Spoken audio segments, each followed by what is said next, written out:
January 13th marked a devastating day for Ukraine. A major attack unfolded, unleashing drones and missiles on key cities.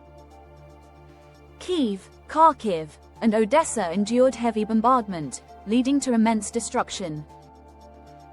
In Kyiv, residents faced power cuts alongside missile alerts. Meanwhile, Kharkiv's children's sanatorium took a hit, and a Nova Poshta terminal was reduced to rubble. The attack inflicted multiple casualties. Odessa wasn't spared either. There, residential buildings and vital infrastructure suffered serious damage. This wave of aggression targeted critical facilities, including a crucial thermal power plant.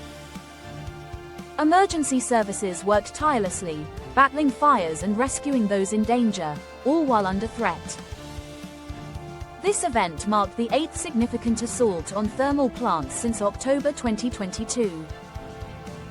Understanding the ramifications of this ongoing situation is crucial. Ukraine's resilience shines through as the conflict escalates.